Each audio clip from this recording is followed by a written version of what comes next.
Melanie, iha, napapansin ko lang nitong nakaraan ha.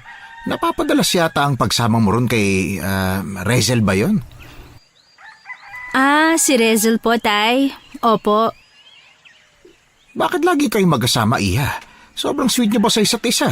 Kaunti na lang, iisipin ko ng tomboy ang isa sa inyo. Ano?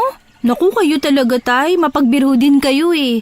Magkaibigan po kami ni Rezel. Matalik na magkaibigan. Matalik na kaibigan? Aba, kailan ka pa nagkaroon ng ganyan, iha? Hindi ka naman mahilig sa ganyan ah. Ay naku, Tay. Wala naman po sa hilig yun. Basta, naging matalik na kaibigan ko po si Rezel nitong nakaraan lang din. Mabait ba ang batang yon? Baka naman suwail yun at makati sa mga lalaki ha? Baka yun pa ang magdadala sa'yo sa kalandian.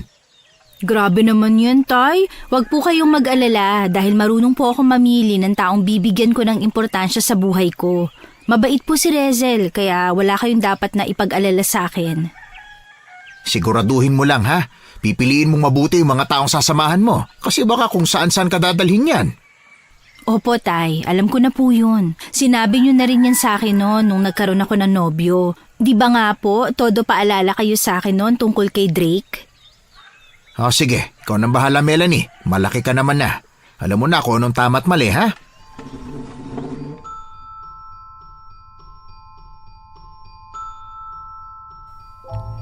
Napangiti na lang ako sa walang katapusang paalala sa akin ni Itay tungkol sa mga taong pinapapasok ko sa buhay ko. Magandang araw po pala sa inyong lahat. Ako si Melanie, bunsong anak. Matagal nang pumanaw ang aking ina dahil sa sakit na cancer. Bata pa lang ako nung binawian siya ng buhay kaya lumaki akong kulang sa pagmamahal ng isang ina. Buti na lang, nandyan ang tatay kong sobrang bait. Hindi lang siya isang ama para sa akin, kundi ina na rin, kuya, ate, at kung ano-ano pa. Kayang gampanan ni Itay ang lahat para sa akin, kaya masasabi kong kompleto pa rin ang aking buhay. Isang pastor sa simbahan ng tatay ko, kaya mabait talaga siya. Namana ko kay Itay ang aking kabaitan. Ang sabi rin ng ibang tao, maganda rin daw ako gaya ng aking inay. Marami rin akong alam na gawin. Talented at skilled nga, ika pa nila. Matulungin at maawain ako sa kapwa. Kaya noong naranasan ko ang isang nakakakilabot na pangyayari sa aking buhay, hindi ko lubos maisip kung bakit nangyari yun. Naging mabait naman ako, pero may mga tao talagang nagdadala ng impyerno sa buhay ko.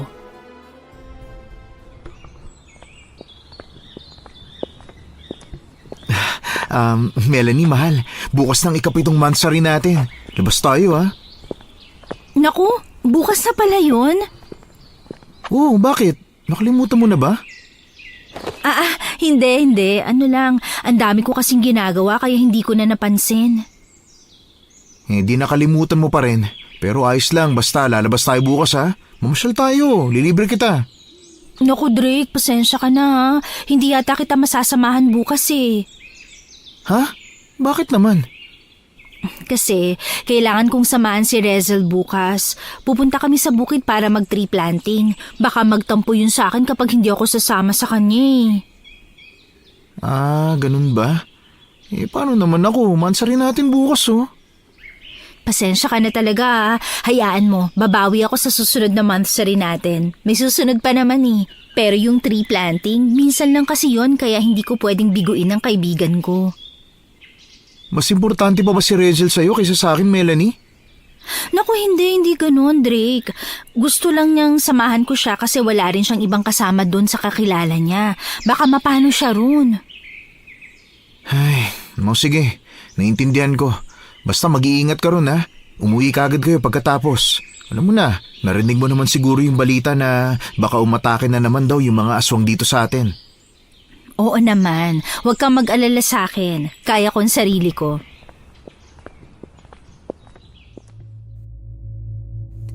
Kinaumagahan, maaga akong gumising para magpaalam kay Itay. Nagpunta agad ako sa bahay nila Rezel para hindi ako mahuli sa biyahe papuntang bukid. Ilang oras lang ang ginugol ng biyahe at nakarating din agad kami. Panay tsikahan lang kami ng kaibigan ko habang nagtatanim nga kami ng mga maliit na halaman. Kung saan saang paksa kami napupunta at panay tawanan nga kaming dalawa. Hanggang sa napunta sa aswang ang aming usapan kaya medyo hininaan na namin ang aming boses.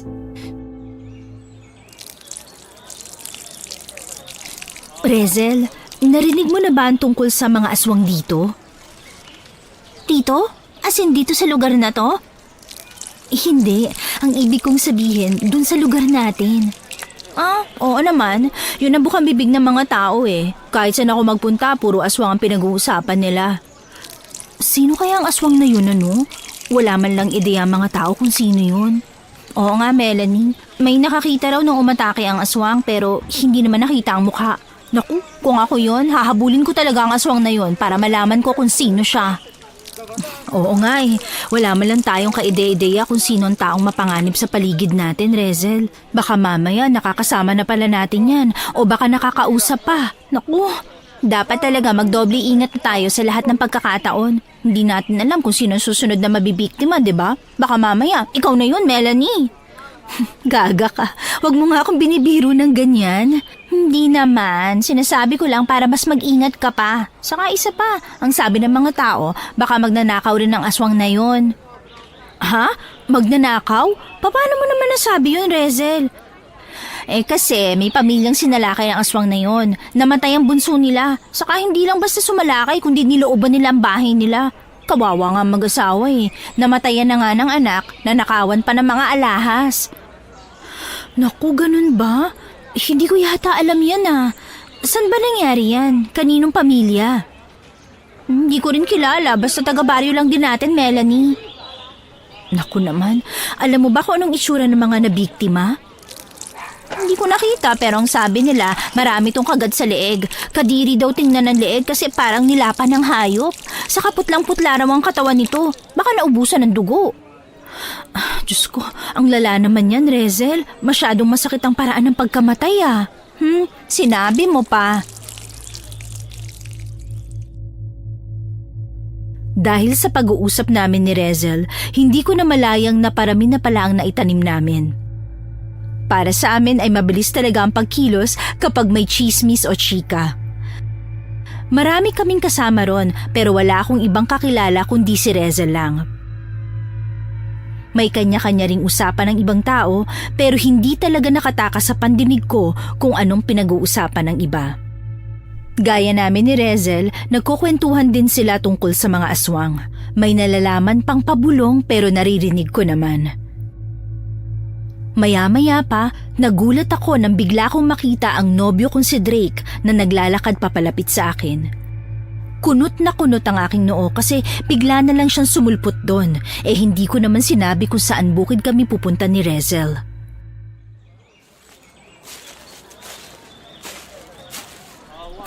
Drake? Anong ginagawa mo rito?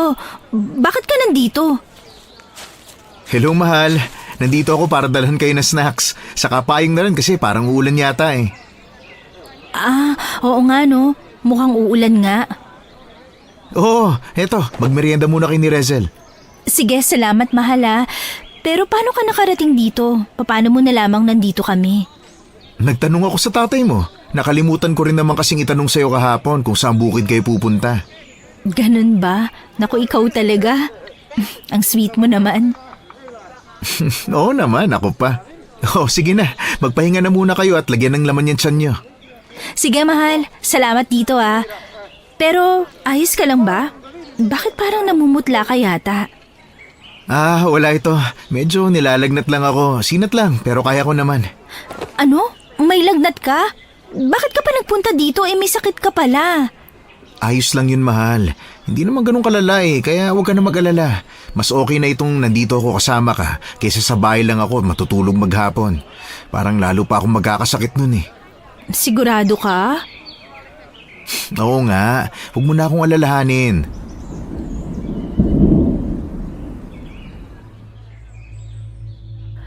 Kahit nag-aalala ko sa nobyo ko, hindi ko pa rin mapigilang ngumiti dahil sa pagiging sweet niya sa akin. Munti ko na nga makalimutan na nasa tabi ko nga pala si Rezel at nanonood lang sa amin. Napapansin kong medyo sumimangot ang kaibigan ko, pero natatawa na lang din ako sa kanya. Wala kasi siyang nobyo at mukhang naiinggit siya sa akin, kaya ganun ang reaksyon niya. Pero hindi naman yun big deal sa akin. Maya-maya pa, nagpatuloy ulit kami sa pagtatanim hanggang sa natapos din sa wakas. Kaya lang, sakto naman ang pag-ambon hanggang sa unti-unti nang bumabagsak ang ulan.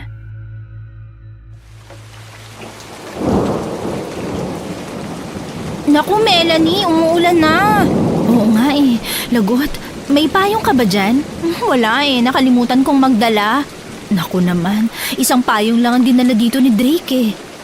Ayos lang yan, tayong dalawa na lang ang magpapayong. Naku, Rezel, may lagnat ang nobyo ko eh. Hindi siya pwedeng mabasa ng ulan. Ay, ganun ba? Sige, kayo na lang ang magpayong. Mauna na ako sa inyo. Ingat kayo ha!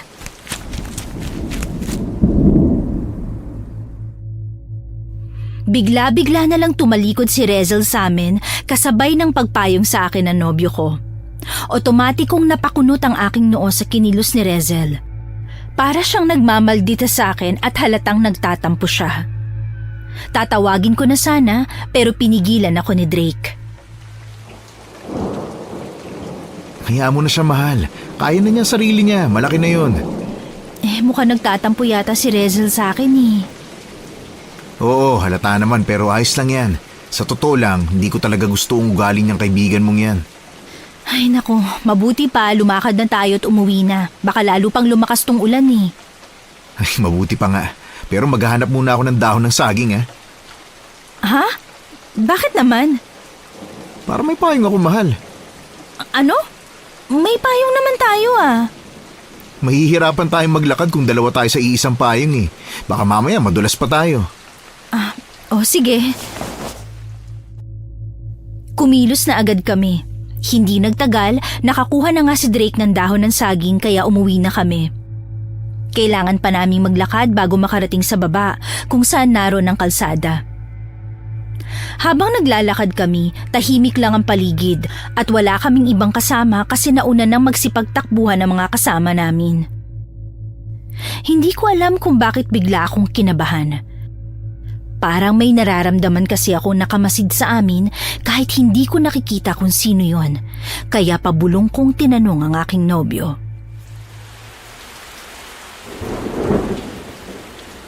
Drake, wala ka ba napapansin? Napapansin na ano, mahal? Hindi ko alam pero parang may sumusunod sa atin eh. Ha? Mukhang wala naman ah. Tayong dalawa lang kaya ang naiwan. Nauna na nga yung mga kasama ninyo eh. Oo, pero pakiramdam ko talaga may sino mang nilalang ang nakatingin sa atin. Ay, naku mahal, nasa isip mo lang yan.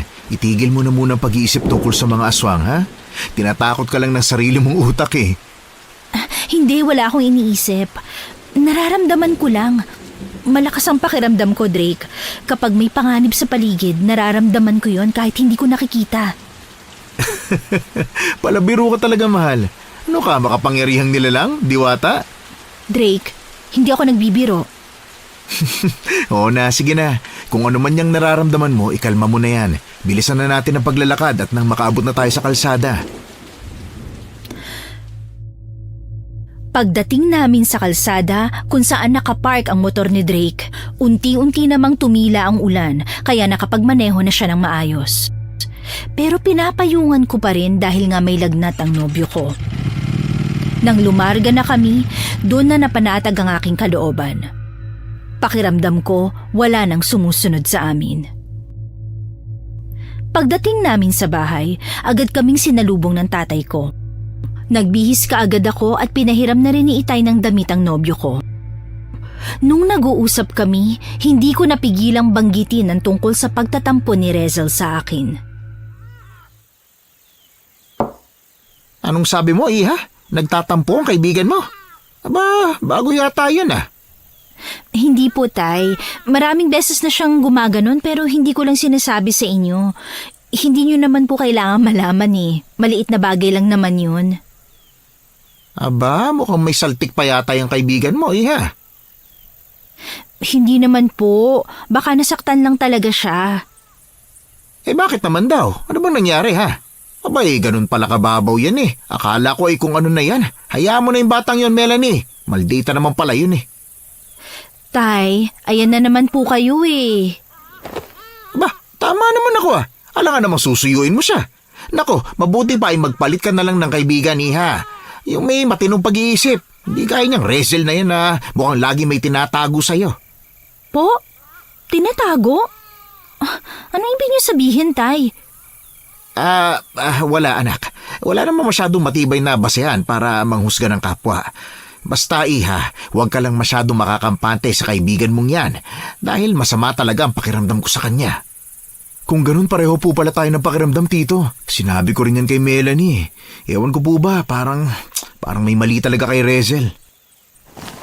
Ay naku, ewan ko sa inyong dalawa. Diyan na nga kayo at may lulutuin lang ako. Oh, ano namang iluluto mo, Iha? Yung paborito pong ulam ni Rezel. Ano? Bakit naman? Huwag mo sabihin sa akin manunuyo ka sa kanya. Ganun na nga po, Tay. Hayaan nyo na nga po ako. Baka mamaya mainis pa ako sa inyo. Sige kayo. Ay, Osya. Gawin mo ko anong gusto mo. Basta pinagsasabihan ka na namin ni Drake, ha? Oo na nga po. Hayaan nyo na ako rito. Nagpaalam na rin sa amin si Drake dahil kailangan na niyang umuwi sa kanila. Si Itay naman, kunot na kunot pa rin ang noon niya habang pinapanood niya akong magluto. Kung makapanuyo raw ako ng kaibigan, para daw akong nanunuyo ng nobyong galit. Hindi ko maintindihan kung saan nanggaling ang pagkaayaw nila kay Rezel. Wala naman silang pinagbabasehan, kaya minsan ay hindi ko mapigilang mainis sa sarili kong ama at nobyo. Pagkatapos kong magluto, nagpaalam na kaagad ako sa tatay ko para magpunta sa bahay nila Rezel. Hindi yun malapit mula sa amin pero hindi rin naman ganun kalayo. Kaya naman yung lakarin lang. Ano oras ka naman uuwi, anak? Hapon na, oh. Baka abutin ka pa ng gabi ron, ha? Hindi naman po, Tay. Uuwi rin ako agad pagkatapos kong maibigay ito sa kanya. O sige, Iha. Huwag ka masyado magpapagabi roon, ha? Alam mo naman ang panahon ngayon. Laging may panganib dyan sa tabi-tabi. Baka mamaya, mabalitaan ko na lang na nilapa ka na ng aswang. Grabe naman po kayo sa akin, Tay. Gusto niyo bang mamatay na ako? Hindi ganon, Melanie. Sinasabi ko lang ito sa'yo para matakot ka at mag-ingat. Para naman umuwi ka na maaga. Oo na nga po eh. Uuwi ako na maaga bago pa dumilim ang paligid. Okay na po, ha? Aalis na ako, Tay. Oo na. Sige na. Mag-iingat ka, anak, ha? Opo, Tay. Salamat po. Tuluyan ang tumila ang ulan kaya hindi na ako nagdala ng payong. Mag-isa ako naglalakad papunta sa bahay nila Rezel. Medyo kinakabahan ako sa hindi ko malamang dahilan. Hindi naman yun ang unang beses kong manuyo pero pakiramdam ko may kakaiba na sa pagkakataong yun. Nainis lang ako kasi hindi ko malaman kung anong mali basta ang pakiramdam ko lang ay may kakaiba. Sobrang nawiwirduhan na nga ako sa sarili ko pero inisip ko na lang na impluwensya lang yun sa mga pinagsasasabi ni Itay tungkol sa kaibigan ko. Makalipas ang ilang minuto kong paglalakad ay nakarating din ako sa kanilang bahay. Ewan ko ba pero parang lalo akong kinakabahan. Pagdating ko rin sa bahay nila, nanay ni Rezel ang sumalubong sa akin. Wala raw siya ron at may lakad raw, kaya iniwan ko na lang sa nanay niya ang dala kong ulam saka ako nagpaalam. Bumalik na kaagad ako sa bahay. Habang naglalakad pa uwi, may nakasalubong akong lalaki na halos kasing edad lang ng tatay ko.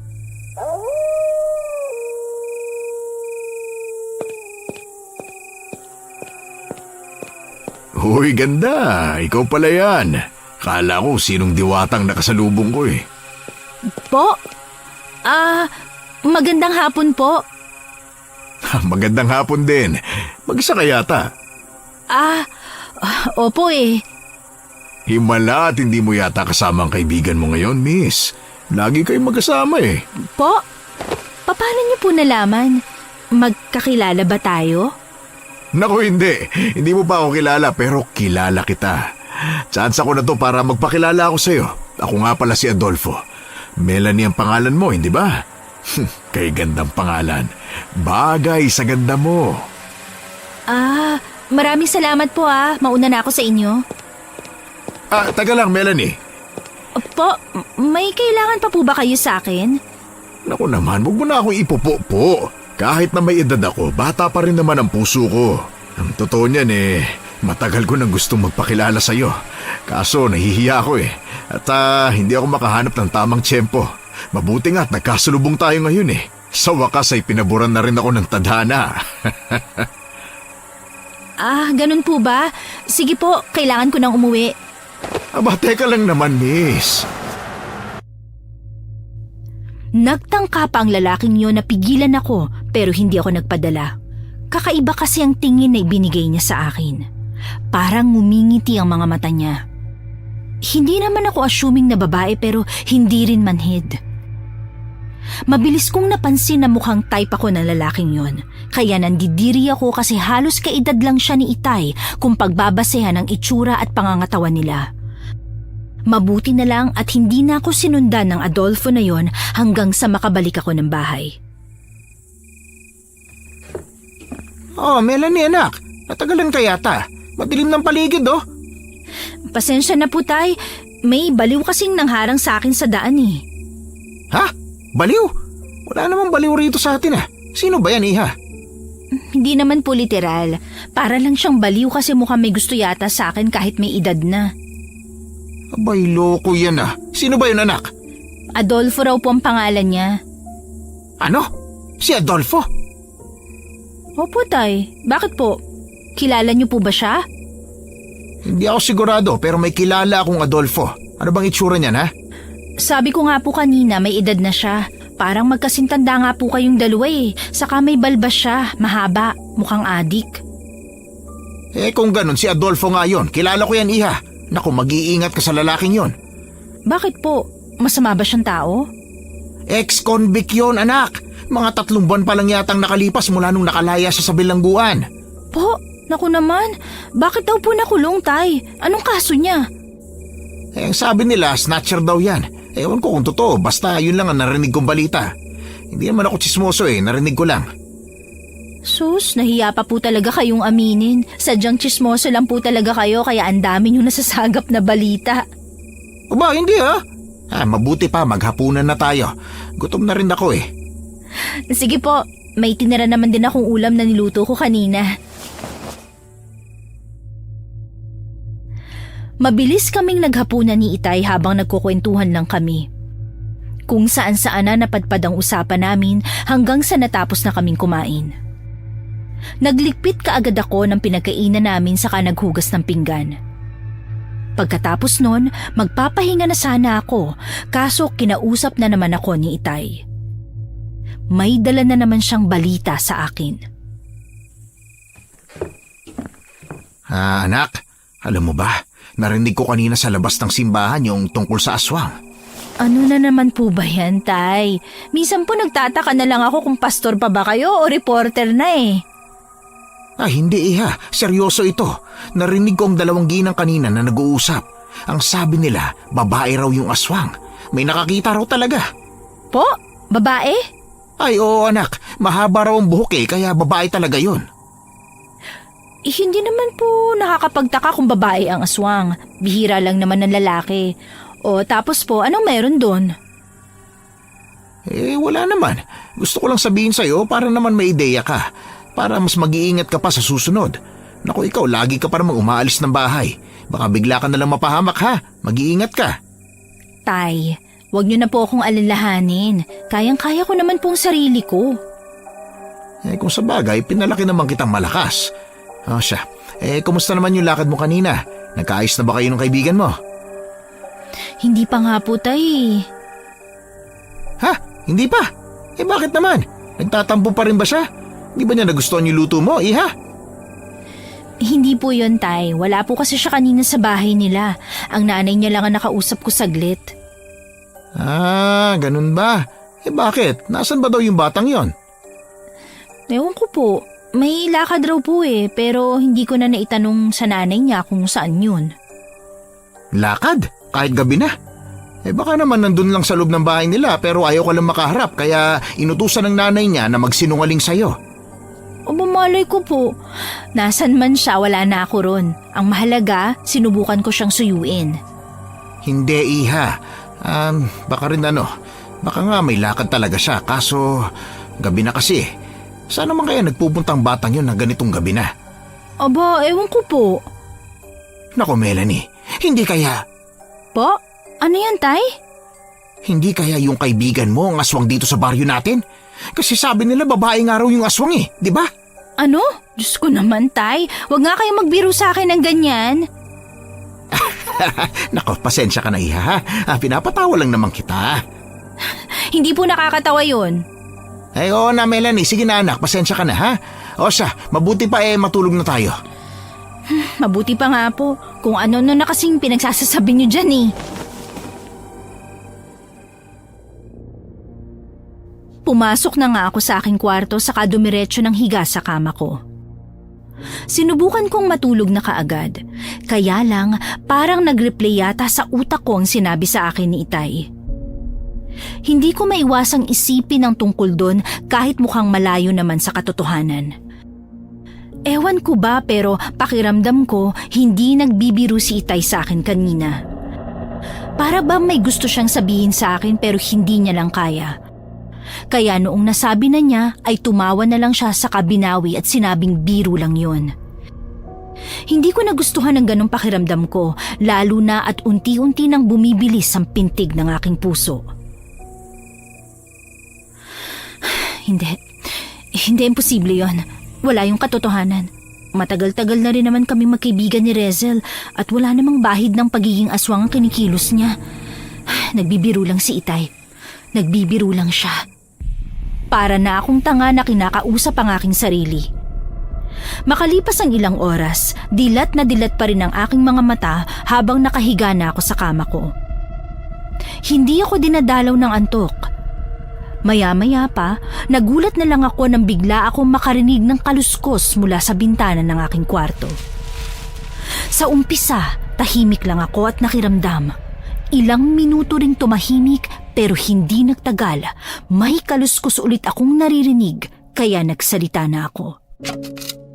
Hininaan ko lang ang aking boses dahil nasa kabilang kwarto lang si Itay. Siguradong natutulog na siya at ayaw ko siyang gisingin. Sino yan? May tao ba dyan sa labas? Walang sumagot, pero patuloy ang kaluskos na naririnig ko kaya muli akong nagsalita. Kung sino ka man, hindi ka na nakakatuwa.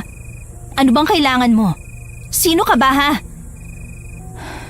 Sige, kapag hindi ka tumigil, bubuhusan kita ng mainit na tubig. Pakukuluan kita.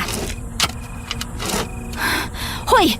Sino ba yung nandyan sa labas? Konti na lang bubuhusan na talaga kita Walang tigil ang aking pagsasalita ng mag-isa hanggang sa wakas ay tumahimik na rin ang paligid. Naghintay ako ng halos 1 oras at nang makumpirma kong wala ng kaluskos, saka lang ako dinalaw ng antok at nakatulog.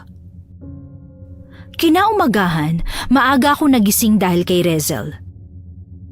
Hindi ko inaasahang dadalawin niya ako sa bahay ng ganun kaaga.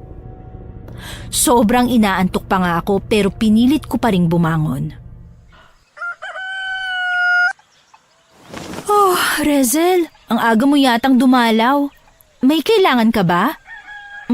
Wala naman, Melanie. Gusto ko lang magpasalamat sa'yo. Ha? Magpasalamat saan? Sa niluto mo sa akin kagabi. Ang sarap nabusog ako. Ah, yun ba? Wala yun. Mabuti naman at nagustuhan mo. Oo naman, Melanie. Ikaw pa ba? Mukhang nasa iyo na nga ang lahat Ay, naku, ewan ko sa'yo. San ka pala nagpunta kahapon? Wala ka sa bahay niyo nung dinalan kita ng ulam ano lang, may pinuntahan lang ako saglit. San ka naman nagpunta? Hindi ka naman umaalis ng bahay kapag magagabi na. Doon lang malapit sa amin. Pag uwi ko nga, sinabi ni Inay na kaalis mo lang din daw. Sayang at hindi kita naabutan. Talaga? Nakauwi ka kaagad? Ba't ang sabi ng nanay mo may lakad ka raw? Paano nakauwi ka kaagad? Ha? Kasi dun lang talaga ako sa paligid nagliliwaliw. Hindi naman kasi alam ni inay kung saan ako nagpunta. Akala niya siguro malayo ang pinuntahan ko. Sigurado ka ba dyan, Rezel? Oo naman, Melanie. Mukha ba ako nagsisinungaling sa'yo? Hindi naman. Baka lang kasi may palihim ka ng kinikitang lalaki tapos hindi ka lang nagsasabi sa akin. Ano? Baliw? Hindi May napapansin akong kakaiba sa mga tingin ng kaibigan ko pero pilit ko na lang yung isinasantabi. Ewan ko ba pero bigla kong naalala ang usapan namin ni Itay nung nakaraan. Yung nabanggit niyang baka may kinalaman si Rezel sa mga pangyayaring kakaiba sa baryo namin. Alam kong mahirap paniwalaan na baka aswang ang babaeng pinapasok ko sa aking buhay pero hindi ko pa rin maiwasang kabahan. Hindi ko alam kung bakit. Maya-maya pa, biglang sumabat si Itay sa usapan namin ni Rezel. Hindi ko napansin na kanina pa pala nakikinig ang tatay ko. Melanie, anak! Maiwan ko muna kayo rito, ha? May kailangan akong gawin sa simbahan. Ano naman pong gagawin niyo ron, Tay? Wala naman po tayong simba ngayon, Basta, iha. May kailangan lang akong gawin doon. Ano nga pong gagawin niyo? Ay nako, hindi mo na kailangan malaman pa, anak. Hindi naman na importante yon. Sige po. Gusto niyo bang samahan ko na kayo, Tay? Baka marami kayong gagawin Tutulungan ko po kayo. Hindi na, iha. Dito na lang kayo ng kaibigan mo. Uuwi rin ako pagkatapos ko doon. Sige po, Tay. Ingat kayo, Hindi ko maiwasan ang pasimpleng pagkunot ng aking noo nang makita kong saglit na tinapunan ni Itay ng tingin ng kaibigan ko. Kakaiba ang paraan ng pagtingin na yon. Kakaiba rin ang tingin ni Rezel sa tatay ko. Hindi sa malaswang paraan o may masamang iniisip pero kakaiba talaga. Hindi ko maipaliwanag kung ano yon. Basta ang alam ko lang may mali sa tinginan nilang dalawa at hindi ko nagustuhan ang bagay na yon. Gusto ko sanang itanong kay Rezel kung anong meron pero parang umurong bigla ang aking dila. Hindi ako nakapagsalita. Parang ako patuloy ang nahihiya sa sarili kong pamamahay. Maya-maya pa, nagulat ulit ako sa biglaang pagdalaw sa akin ng nobyo kong si Drake.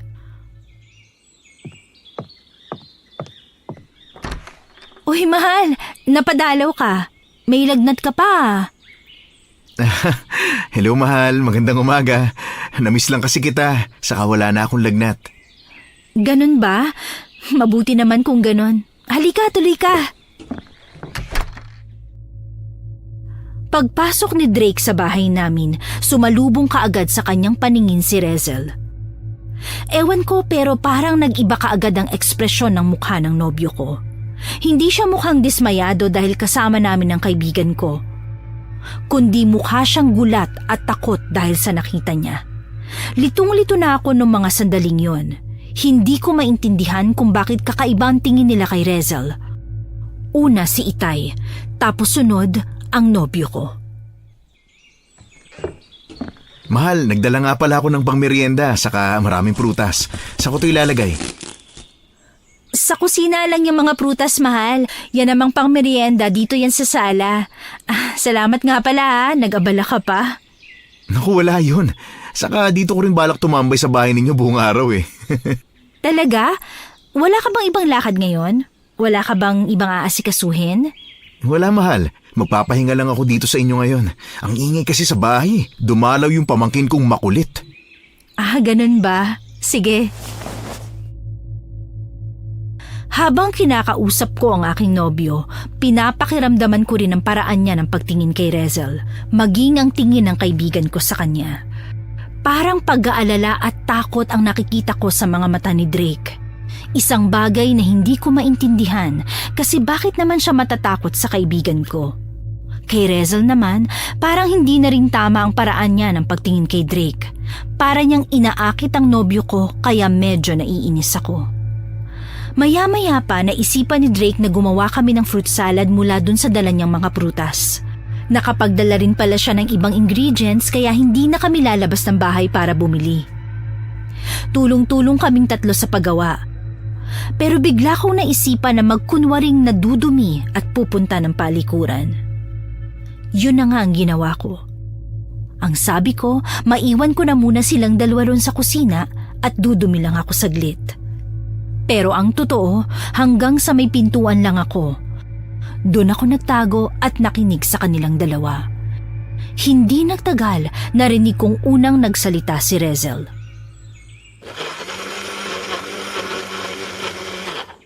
Drake, ilang taon na ba kayo ni Melanie? Wala pa kaming 1 taon. Ah, ganun ba? Ilang buwan na kayo? Magwawalo pa lang. Naku, hindi pa pala matagal ang relasyon nyo. Oo, hindi pa. Kayo, ilang buwan na kayong magkaibigan ng nobya ko? Mga 3 buwan, di ba? 4 na buwan? Mga nasa ganyan nga, pero hindi na mahalaga yun sa amin. Yung sa inyo ang interesado ako. Ano? Anong ibig mo sabihin? Alam naman natin na kahit yung mga mag-asawa, naghihiwalay, di ba? Tapos, anong gusto mong ipalabas ngayon, Rezel? Wala naman. Gusto ko lang sabihin na hindi lahat magkakatuluyan habang buhay. Oo, kapag hindi tunay ang pagmamahal, ibahin mo kami ni Melanie. Talaga? Bakit? Ano ba nakita mo sa kanya? Ano sa tingin mo? Marami naman siyang katangian na kamahal-mahal, di ba? Sigurado ka ba dyan, Drake? Oo naman, siguradong sigurado. Talaga? Anong tingin mo sa akin? Ha? Ano bang ibig mo sabihin? Tinatanong ko kung anong tingin mo sa akin. Maganda ba ako para sa'yo? Ano? Sagutin mo na lang ang tanong ko, Drake. Hindi mo naman ikamamatay yan eh. Magsisinungaling ako kung sasabihin kong hindi. Kaya oo, maganda ka naman. Pero para sa akin, si Melanie na ang pinakamaganda sa lahat. Nakakatawa naman ang bagay na yan. Baka nabulag ka lang. Hindi ko na natiis ang mga sinabi ni Rezel sa nobyo ko. Kaya nagkunwari akong tapos na at bumalik na sa kusina. Magsasalita na sana ako para magkunwaring wala akong narinig pero hindi ko inaasahang magpapaalam na kaagad si Rezel. Ang sabi niya may gagawin pa raw siyang mahalaga kaya kailangan na niyang umuwi. Hindi ko naman siya pinigilan kaya nakaalis na siya kaagad. Saka ko kinausap si Drake. Ano yun, mahal? Narinig ko kasing nag-uusap kayo ni Rezel. Ano? Narinig mo? Kanina ka pa ba dyan? Oo, hindi naman talaga ako dumumi. Andyan lang ako sa tapat ng pintuan, nagtatago. Naku, kung ganon, narinig mo pala lahat? Oo. Hindi ko nga alam kung matutuwa ba ako o mag-aalala na narinig mo eh. Kasi kaibigan mo yun. Oo nga eh. Mukhang nilalandi ka yata ni Rezel. Ganun na nga ang napapansin ko, mahal. Kaya nga, naiilang ako eh. Ano bang meron dyan sa kaibigan mo? Bukod sa mapanganib ang pagkatao niya, mukhang malandi pa ha? Mapanganib ang pagkatao? Anong ibig mo sabihin? Nandito na ako, anak! Bago pa man makasagot si Drake, nagulat na ako sa biglaang pagdating ni Itay. Talagang sumulpot lang siya ng biglaan sa kusina. Ni hindi ko man lang napansing nasa labas siya ng bahay. Hindi kasi tumahol ang alaga naming aso. Naputol ang usapan namin ni Drake dahil doon. Baka kasi kung ano pang isipin niya. Kakaiba pa naman mag-isip ang mga matatanda. Si Itay na lang ang pinakinggan namin dahil gaya ng lagi niyang ginagawa, may dala na naman siyang balita para sa amin. Iho, alam niyo ba, mainit-init pa ang balitang ito. Oh, ano na naman po ba yan, Tay? Sabihin niyo na at wag na kayong magpabitin pa dyan. Oo, Iha, nabalitaan ko. May namatay na naman daw kagabi. Po? Sino daw po? Batang pamangkin ng kakilala ko. Ay, grabe. Nagulat talaga ako sa balitang yon. Eh, bakit daw po, Mang Mario? Ano daw ikinamatay nung bata? Ganun pa rin, Iho. Parehas pa rin sa paraan ng pagkamatay ng mga nauna. Siguradong aswang pa rin ang may kagagawan nun. Naku naman, hindi na talaga matigil-tigil ang pangyayaring yan dito, no, Tay? Kailan kaya ulit babalik ang kapayapaan dito sa baryo natin? Hanggat hindi nahuhuli o napapatay ang kung sino mang aswang na yan, ay nako, talagang palaging nasa panganib ang buhay nating lahat dito. Tamang tatay mo, mahal. Kaya dapat palagi tayong mag-iingat. Hindi natin alam kung sinong kalaban natin. Oo, kaya ikaw, Iha, wag na wag ka masyadong lumabas o gumala mag-isa, ha? Kahit kasama mo pa yung Rezel na yon. Hindi na ako nakasagot pa sa mga sinasabi ni Itay sa akin. Kinakabahan na rin ako kahit hindi ako masyadong naniniwala sa mga bagay-bagay na hindi ko nakikita. Iba lang talaga yung pinag-usapan nilang aswang kasi hindi ko pa yun nakikita. Tunay namang marami na yung nabiktima sa baryo namin. Makalipas ang ilang araw, biglang may pagbabago sa takbo ng buhay ko. Hindi ko inakalang muling magtatagpo ang landas namin nung lalaking nagpakilala sa akin dati. Yung sinasabi kong halos kasing edad lang ng tatay ko. Nagulat ako sa bilis ng pangyayari kasi nalaman niya kung saan ako nakatira. Paminsan-minsan ay dumadaan na siya sa bahay namin. May mga pagkakataon ding dinadalaw na niya ako, lalo na kapag mapansin niyang wala si Itay sa bahay. Hindi naman ako nakaramdam ng takot kasi mukhang mabait at maalaga naman ang lalaking yon. Hanggang sa isang araw, muli siyang nagpunta sa bahay namin kung kailan nasa bukid si Itay noon. Tinitingnan ng mga pananim naming gulay kung pwede na bang i-harvest. Salamat at pinatuloy mo ulit ako dito sa inyo, Melanie, ha? Wala naman po akong pagpipilian eh. Parang ang bastos naman po kung itataboy kita. Ayan ka na naman sa pagpopopo mo eh. Sinasaktan mo lang ang damdamin ko niyan. Naku, pasensya na. Halos magkasing edad lang po kasi kayo ng tatay ko. Hindi naman. Mukha lang kaming magkaedad tingnan pero mas bata pa rin ako sa kanya. Medyo natatakot nga ako pumunta rito kapag nandito yung tatay mo kasi baka habulin niya ako ng lagari. Mabait po ang tatay ko pero baka magawa niya talaga yun. Hindi naman nakakapagtaka. Grabe ka naman sa akin, Melanie. Alam mo, ang hirap-hirap kayong umakyat ng ligaw sa'yo. Ha? Ligaw? Anong ibig niyo sabihin? Nako, hindi pa ba malinaw sa'yo ang ginagawa ko? Ginagawa ang alin? Melanie, ilang beses na akong dumadalaw dito sa inyo. Akala ko nahalata mo nang nangliligaw ako sa'yo. Ano? Nanliligaw ka sa akin? Oo, bakit? Anong bakit? Ako nga ang dapat na magtanong sa inyo niyan eh. Bakit? Bakit mo ko nililigawan? At bakit hindi? Maganda ka, matalino, mabait. Gusto kita, kaya liligawan kita. Hindi man lang ho kayo nagpaalam sa akin. Pumayag ba ako na manligaw kayo? Kailangan pa bang magpaalam? Ang taong pursigido, nagkukusa na yon. Kaya nandito ako at nililigawan kita. Kasi gusto kitang maging nobya. Ano? Nagpapatawa ka ba? Alam mo bang may nobyo na ako? Oo, alam ko naman yon. Ano naman ngayon? Hindi pa naman kayo mag-asawa. Kaya may tsansa pa rin akong maging akin ka. Ay, Diyos ko. Mukhang nababaliw ka na yata eh. Ang mabuti pa ho, umalis na kayo at umuwi na sa inyo. Maraming salamat po sa pagdalaw sa akin. Sana po, ito na ang huling beses na pupunta kayo dito sa amin.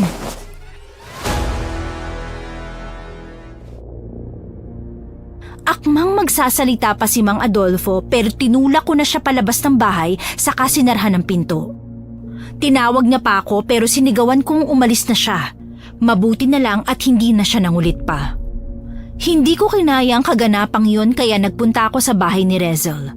Gusto ko sanang magkwento sa nobyo ko pero nag-alinlangan ako kasi baka magalit siya kay Mang Adolfo at magkagulo pa. Kaya isinantabi ko na muna ang pagkadismaya ko kay Rezel nung nilandi niya si Drake. Wala naman kasi akong ibang kaibigan na pwedeng malapitan. Pagdating ko sa bahay nila Rezel, agad ako nagkwento at mukhang gulat na gulat siya sa nangyari. Anong sabi mo, Melanie? Nililigawan ka ni Mang Adolfo? Oo, Rezel. Sobrang nagulat nga ako eh.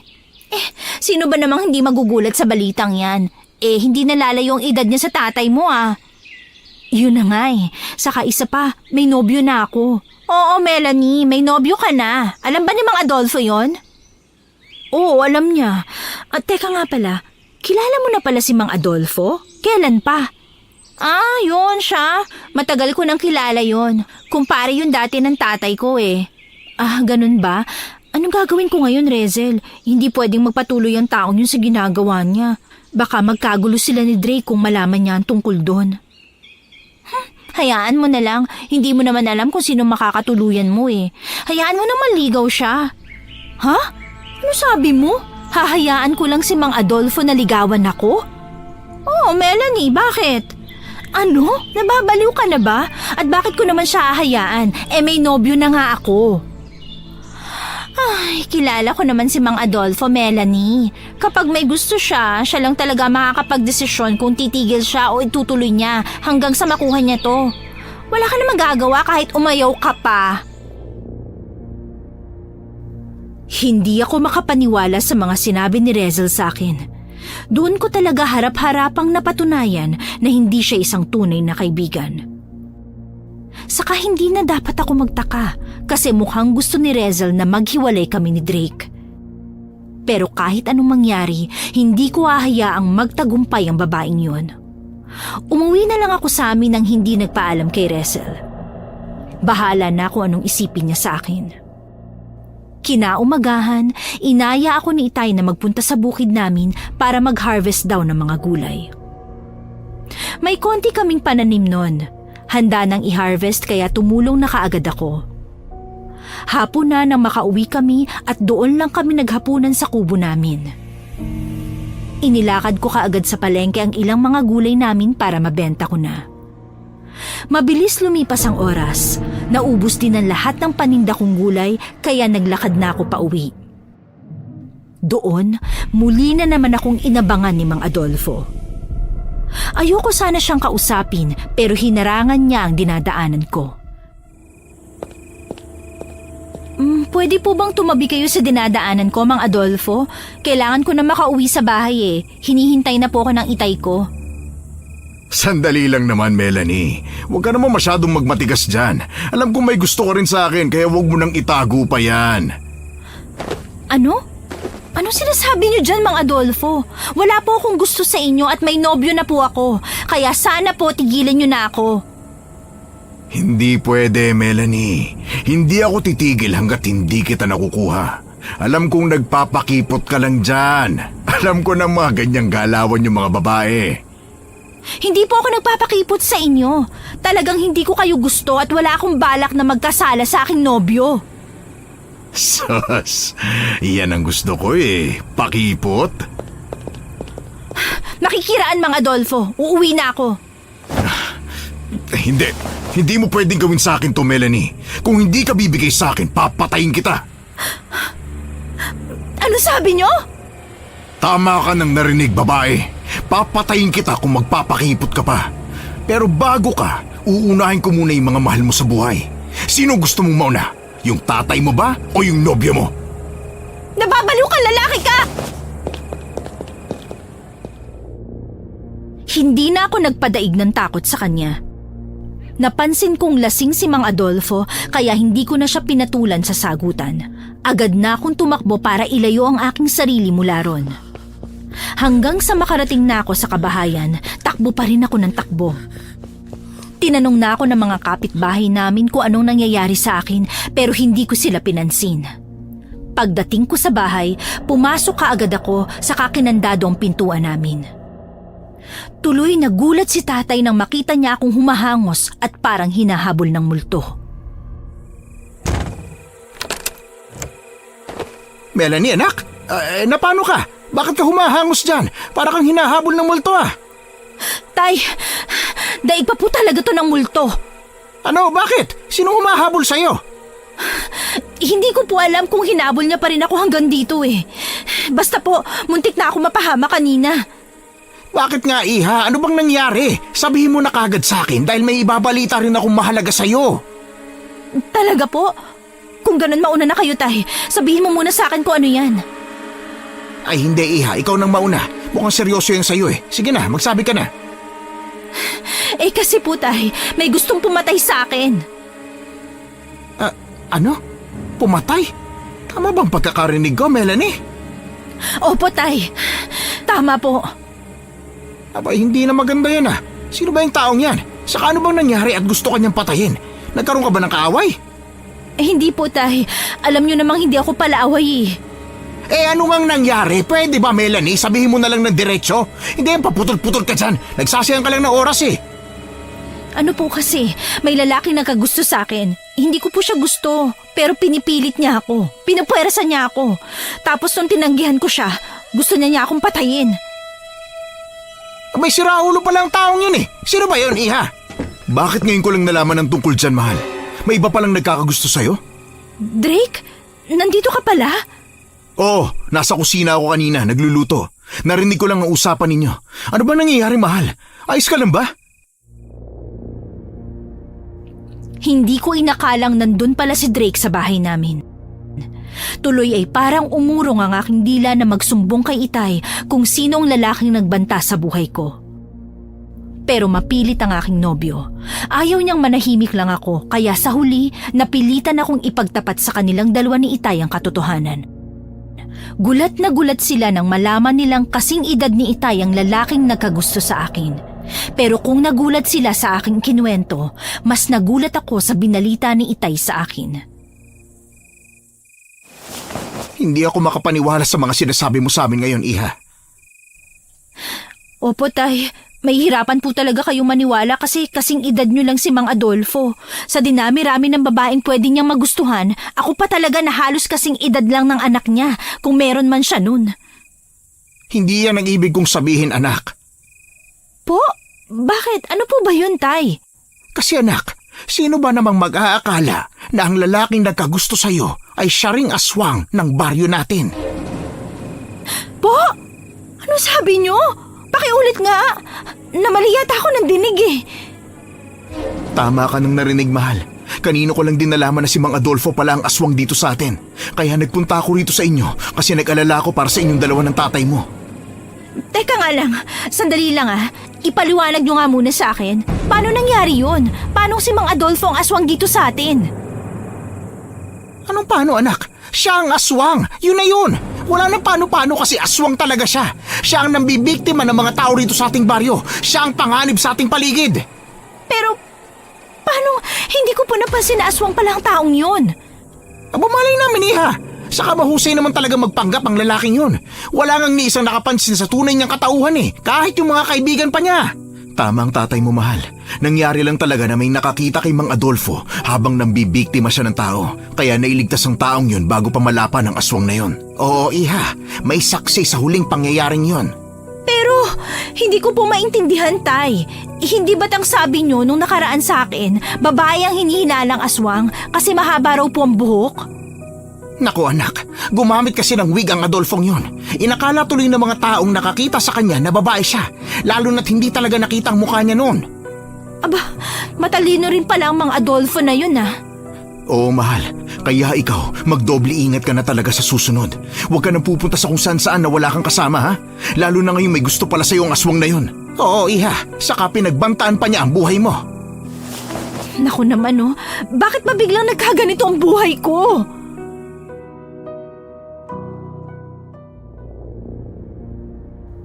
Kabado na nga ako nung mga sandaling yon. Sumakit pa ang ulo ko. Masyado kasi ako nagulat na aswang pala si Mang Adolfo. Ilang beses pa naman kaming magkasama nun sa bahay namin kasi lagi nga siyang dumadalaw tuwing wala ang tatay ko. Mabuti na lang talaga at hindi niya pa ako naisipang biktimahin nun. Siguro nga ay totoong may gusto siya sa akin pero hindi naman ganun kalalim kasi nakuha niya pa ring pagbantaan ang buhay ko. Kinagabihan, umuwi na si Drake sa kanila. Kinaumagahan naman ay maagang nagpunta ng simbahan si Itay para sa ministry niya. Naubusan kami ng tubig na maiinom kaya nag-igib muna ako. Hindi yun malayo mula sa aming bahay pero hindi rin ganun kalapit. Saka may iilang bahay pa rin na nakapaligid kung saan kami nag-iigib. Sakto namang nagpang-abot kami ni Rezel doon. Hindi agad ako naging komportable sa presensya niya. Ayaw ko siyang kausapin kaya tahimik lang ako habang nag-iigib ng tubig. Kaya lang, bigla siyang nagsalita.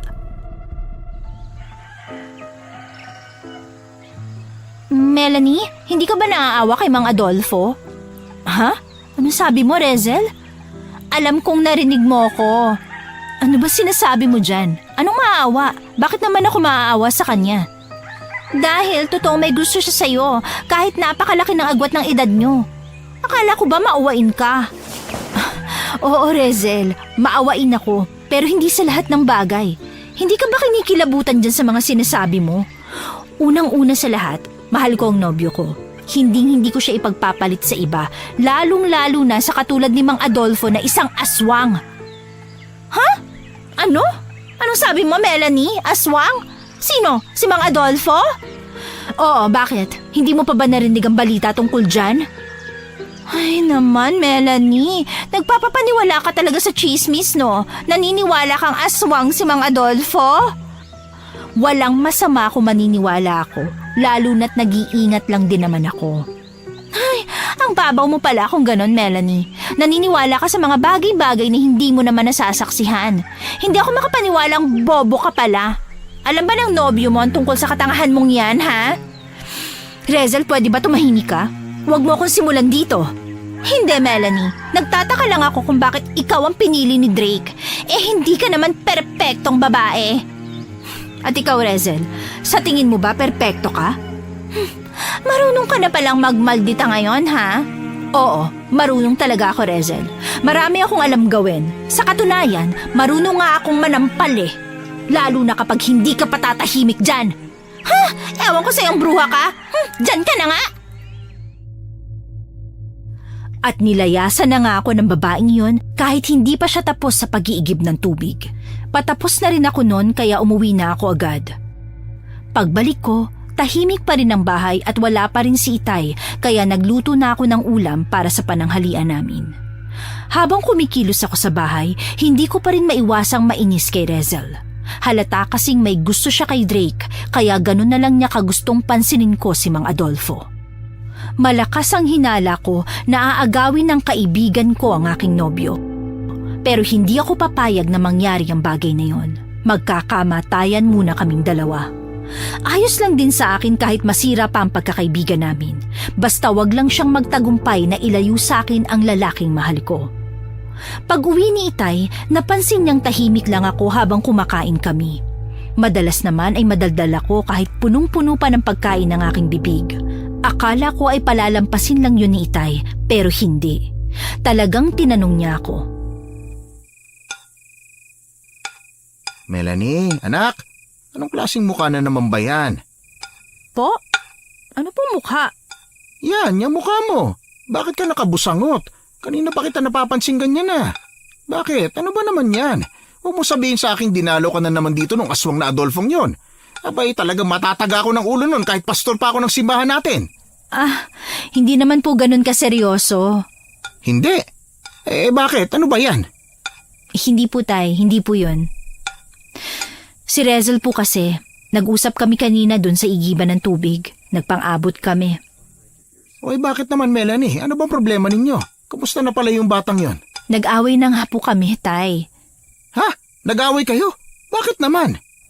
Kasi po, parang binabastos niya na kasi ang relasyon namin ni Drake eh. Ano? Bakit naman daw? Ano bang ginawa ng batang yon? Gusto niya po kasing bigyan ko ng pagkakataon si Mang Adolfo na papasukin sa buhay ko, Tay. Ano ka mo? Aba, nababaliw na yung kaibigan mo ah. Anong papasukin sa buhay mo? Nasisiraan na yata yan ang baita. Yun na nga po eh. Alam naman niyang mahal ko ang nobyo ko tapos ngayon bigla niyang sasabihin sa akin na bigyan ko ng chance si Mang Adolfo. Ang tanda na nga po nun eh. Bakit naman niya nasabi sa iyo, Iha? Hindi ko po alam. Sabi niya sa akin hindi ba daw ako naaawa kay Mang Adolfo. Mukhang seryoso nga raw po sa akin ng taong yun. Anong seryoso? Pinagbantaan na nga ng aswang na yun ang buhay mo, Iha. Kaya nga po sa sabi ni Rezel, hindi raw po siya naniniwalang aswang si Mang Adolfo. Abay, opinyon niya rin yan. Hayaan mo siya kung ayaw niya maniwala. Baka kapag siya na mismong makasaksi, dun pa maniniwala ang batang yon. Siguro nga po. Sana masaksihan niya para maniwala siya. Saka isa pa anak, bakit ka ba niya pinagtutulakan kay Adolfo? Hindi kaya may lihim na pagtingin niyang kaibigan mo sa nobyo mo, anak? Yun din nga pong hinala ko, Tay. Malakas ang kutob ko sa bagay na yan. Oo, Iha. Mukha kasing gumagawa siya ng paraan para masira kayo ng nobyo mo. Nako, wag mong hayaang magtagumpay ang babaeng yon, anak. Talagang hindi, Tay. Ano siya, sinuswerte? Ganyan nga, anak. Dapat ipaglaban mo ang nararapat. Saka isa pa, baka may kinalaman ng kaibigan mong yan sa mga aswang. Ay nako, baka nagpapanggap lang siya na hindi naniniwalang aswang si Adolfo, pero ang totoo pala, isa rin siyang aswang. Ano sa tingin mo, anak? Ewan ko po sa kanya. Iyokong isipin pa ang tungkol doon, pero sa bagay, mukhang hindi naman po imposible ang iniisip niyo. Kasi na hindi man lang po nagulat si Rezel nung sinabi kong si Mang Adolfo ang aswang na nambibiktima sa mga tao dito sa baryo natin. Parang natatawa lang po siya sa akin kasi naniniwala daw po ako sa mga chismis. Ay, wag mo nang pansinin ang batang yun, iha. Kung ayaw niyang mag-ingat, hayaan mo siya. Basta ikaw, anak, mag-iingat ka palagi, ha? Opo, Tay. Habang abala nga kami ni Itay sa pag-uusap, hindi ko inaasahang biglang dumating si Rezel sa bahay namin. Gulat na gulat ako pati si Itay sa biglaan niyang pagdating. Ni hindi ko siya napansing paparating na pala sa bahay namin. Bigla-bigla na lang sumulpot doon sa aming bakuran. Oh, Rezel, anong ginagawa mo rito? Melanie, pwede ba tayong mag-usap? Anong pag-uusapan natin? Gusto ko lang sanang humingi ng pasensya sa'yo. Talaga ba? Anak, maiwan muna kita, ha? Harapin mo muna yung kaibigan mo. Ano pa nga ba? Ayokong patuloyin si Rezel sa bahay namin kaya ako na mismo ang lumabas. Nandun lang siya sa bakuran namin habang nag-uusap kami ni Itay sa may balkonahe. Hindi ko alam kung anong nakain ng babaeng yon at bigla yatang bumait. Parang maaga siyang nakapag-isip-isip sa kamalian ng mga sinasabi niya tungkol sa akin. Doon ko siya dinala sa gilid ng bahay namin kung saan nandun ang malaking puno ng mangga para makasilong din kami sa sikat ng araw. Rezel, ano bang kailangan mo't napadalaw ka dito? Melanie, pasensya ka na talaga sa mga nasabi ko, ah. Ano pa nga ba? Siyempre, magpapasensya ako. Alangan namang habang buhay kitang kamumuhian, 'di ba? Pero sana, wag mo nang ulitin yun, ha? Oo, pangako, hindi na. O sige, yan lang ba sasabihin mo? Gusto ko lang bumawi sa'yo. Medyo matagal na rin tayong hindi nakakapag-bonding eh. Ililibre sana kita. Talaga ba? Oo, may ipon naman ako eh. Kain tayo sa masarap na karinderya. Libre ko. Hindi na nga ako nakatanggi nun. Nagpaalam ako kay Itay at sobrang kunot ang kanyang noo. Halatang tutol siya pero wala pa ring nagawa kasi lumarga na ako at sumama na kay Rezel. Ayoko rin naman talagang magtanim ng sama ng loob sa kaibigan ko o sa kahit na sino kasi masyadong mabigat yun sa pakiramdam. Ang mahalaga ay nagsisi na siya at humingi ng pasensya. Habang naglalakad kami, tahimik lang si Rezel. Paminsan-minsan tinatanong ko siya ng kung ano-anong bagay pero isang tanong, isang sagot lang ang ginagawa niya.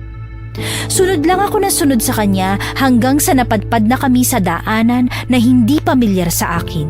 Kaya medyo nagtaka ko. Rezel, saan ba tayo pupunta? Basta sa karinderya lang. Sigurado ka bang dito ang daanan? Kakahuyan na to eh. Shortcut kasi to. Malayo kung doon tayo sa kabahayan dadaan. Kaya mas okay dito. Ganun ba? Sige. Hindi ko alam pero bahagya akong kinabahan ng mga sandaling yon. Parang may mali. Hindi ko makikita ang ekspresyon ng mukha ni Rezel kasi nasa likuran niya ako. Pero pakiramdam ko may kakaiba nang nangyayari. Bigla akong kinutuban na hindi na tamang daan yung dinadaanan namin. Hanggang sa nagulat na lang ako nang biglang may lalaking humarang sa aming harapan. Mabuti naman at nadala mo na din dito si Melanie, Rezel. Oh, mga Adolfo, yan ang request mo Nasaan ang bayad? Mamaya na yan, babae. Masyado ka namang excited. Saka pareho naman tayong makikinabang sa kanya. Teka, Rezel, anong ibig sabihin nito? Huwag mo nang itanong kung ano sa tingin mo ang halata na, Melanie. Ano? Kunin mo na nga yung babaeng to, mga Adolfo! Walang iya ka! Traidor ka, Rezel! Traidor! Akin. Walang iya kang babae ka! Napaka-traidor mo! Sabihin mo na ako anong gusto mong sabihin, Melanie. Wala akong pakialam. Pagod na ako makita ka sa perpektong buhay mo. Ano ba sinasabi mo dyan? Ay, hindi mo nga naman pala alam, ano? Hindi alam ang alin, ha? Kung sa bagay, hindi ka naman kasi marunong mag-obserba sa paligid mo, Melanie. Alam mo bang halos ikamatay ko na ang pagkaingit ko sa'yo? Ikaw na maganda, matalino, mahinhin, mabait. Ikaw na babaeng mahal na lahat ng tao sa paligid mo. Tapos ako, paano naman ako, Melanie, ha? Ano yung sinasabi mo dyan, Rezel, ha? Nasa iyo na ang lahat ng bagay na gusto ko maranasan ko. At tapos, kasalanan ko ba yon, Rezel? Kasalanan ko ba? Oo! Kasalanan mo! Dapat lang na kasalanan mo kasi pabida ka! Bida-bida! Hindi ko inasahang sasapakin niya ako ng mga sandaling yun. Masyado ako nagulat sa pagiging marahas ni Rezel. Kung usapan lang, ayos lang sana. Pero bigla siyang nanakit kaya hindi na rin ako nagpatalo at nilabanan ko na siya. Ano ba, Rezel? Akala ko ba may malalim na pinaguhugutan niyang ines o galit mo sa akin? Pero naiinggit ka lang pala! Inggitera ka! Hindi ako inggitera! Sadyang maswerte ka lang sa buhay mo at minalas ako! Pero ngayon, magkakabaliktad yon kasi sisiguruhin kong ikaw naman ang mamalasin!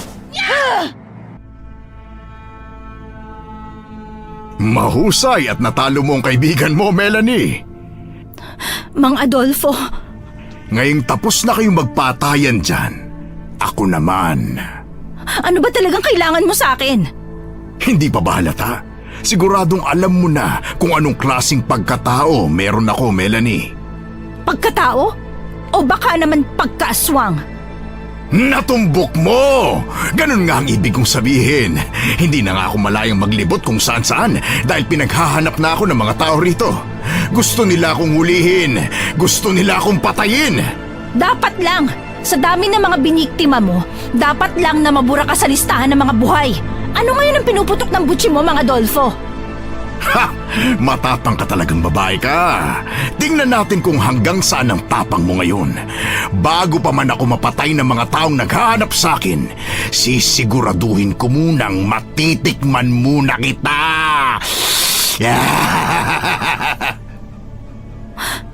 Ano? Ano ibig mo sabihin? Alam kong alam mo na kung anong ibig kong sabihin, babae. Dalawa lang naman ang kahulugan nun. Una, titikman ko ang katawan mo. Ikalawa, titikman ko ang iyong dugot laman. Masarap ka siguro, no? Hindi! Hindi mo pwedeng gawin yan sa akin! Ah, talaga ba, Melanie? Bakit? Ano bang laban mo sa akin? Tatakas ka rito? Sa tingin mo ba makakatakas ka pa? Bakit naman kita dadalhin dito kung alam kong pwede ka pang makatakas? Kaya kita kinalagan kasi alam ko na kahit tumakbo ka papalayo, mahahabol at mahahabol pa rin kita. Demonyo ka! Oo, talaga! Talagang demonyo ako! Kung hindi ka sana nagpakipot sa akin, bubuhayin pa sana kita! Kung ako sa'yo, hindi na ako magmamatigas pa, Melanie. Bakit mo ba ginagawa sa akin to? Ano bang kasalanan ko sa'yo, Mang Adolfo? Wala naman. Maliban sa tinanggihan mo ko, wala ka ng ibang kasalanan sa akin. Sadyang sinaktan mo lang ang damdamin ko. Kaya heto ang napala mo ngayon, Melanie. Mang Adolfo, huwag niyo pong gawin sa akin to. Nagmamakaawa ako sa inyo. Naku, talaga ba? Nagmamakaawa ka na ngayon? Bago yan ah. Kanina lang sobrang tapang mo, tapos ngayon bigla kang nagmamakaawa? May binabala ka siguro, no? Wala po. Wala akong binabalak. Hindi mo ko maiisahan, Melanie. Kahit umiyak ka pa ng dugo dyan, hindi mo ko maiisahan. Parang awa niyo na po. Marami pa akong pangarap sa buhay. At ano naman ang pakialam ko ron? Hindi ko na hawak ang takbo ng buhay ko, Melanie. Kahit saan ako magpunta, siguradong huhulihin at papatayin ako ng mga tao. Kaya hindi ako papayag na mamatay nang hindi nakukuha ang gusto ko. Pwes mamamatay ka nang hindi nakukuha ang gusto mo! Drake! Sobrang nagulat ako sa biglaang pagsulpot ni Drake sa kinaroroonan namin. Kasunod niya ang tatay ko may bitbit na mahabang itak, parang sasabak sa laban. Si Drake rin may dalang kutsilyo. Drake! Itay! Ano ginagawa niyo rito? Sa halip na sagutin ako, parang kidlat lang na sinugod nilang dalawa ang kalaban namin na nasa aking harapan. Kaya mabilis akong napatayo saka umatras ng ilang hakbang palayo sa kanila. Kung kinakabahan ako kanina, mas kinakabahan ako nung mga sandaling nakikipaglaban na sina Drake at Itay kay Mang Adolfo. Nanginginig ako sa takot lalo na't may dala silang mga patalim na posibleng magpahamak sa kanila. Hindi sanay sa ganong uri ng laban ng nobyo ko, lalong-lalo na si Itay, na isang pastor sa simbahan. Hindi ko na nga mapigilan ng sumigaw. Drake! Itay! Mag-iingat kayo! Melanie, mabuti pa umalis ka na rito. Oo anak, may mga kasama kaming naglilibot sa gubat na to para hanapin ka. Sigurado makikita mo rin sila pag alis mo rito. Ano? Hindi pwede yun, Tay! Hindi ko kayo iiwan dito! Melanie, sige na, umalis ka na. Hindi nga pwede, Drake! Bakit hindi? Kasi hindi ko naman alam ang daan paalis dito. Baka maligaw ako. Eh di lalo kayo mahihirapan sa paghahanap sa akin.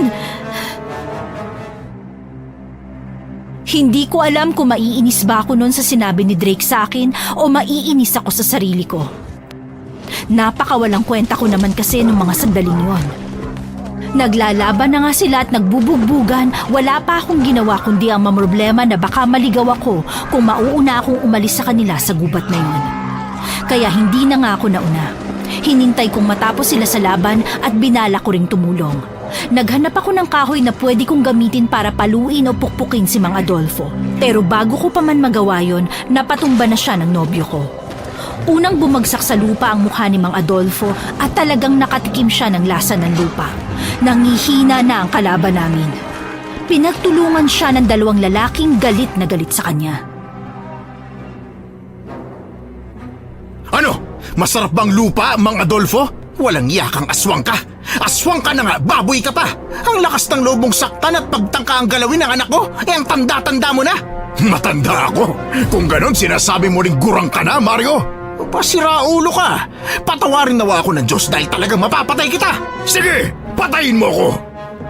Tay! Tama na po yan! Huwag niyo nang dungisan ng dugo ang kamay niyo! Hindi, Iha. Panganib sa buhay mo itong nilalang na to eh. Hindi na lang maghanap ng kaedad niya. Yung bata pa talaga.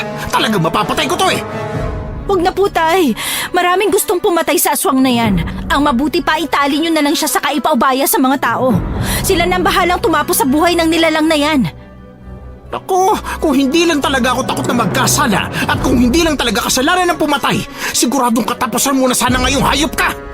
Tama na po yan, Mang Mario. Itali na po natin ang walang yan. Hindi niyo ako matatalo. Sige, manlaban ka kahit nanghihina ka na. Parang ikaw na mismong papatay sa sarili mo, demonyo ka. Oh, ano bang hinihintay mo dyan, Iha? Tara na, umalis na tayo rito. Tay, paano po si Rezel? Hayaan mo ng babaeng yan dyan, Melanie. Magigising din yan at mamaya uuwi na sa kanila. Pero, baka mapano siya rito? Ay nako, Iha. Wala namang baboy ramo dito para lumapa sa kanya. Hayaan mo na yan. Hindi naman niya ikamamatay kung makatulog siya ng ilang oras dyan. Tama ang kaibigan mo, Melanie.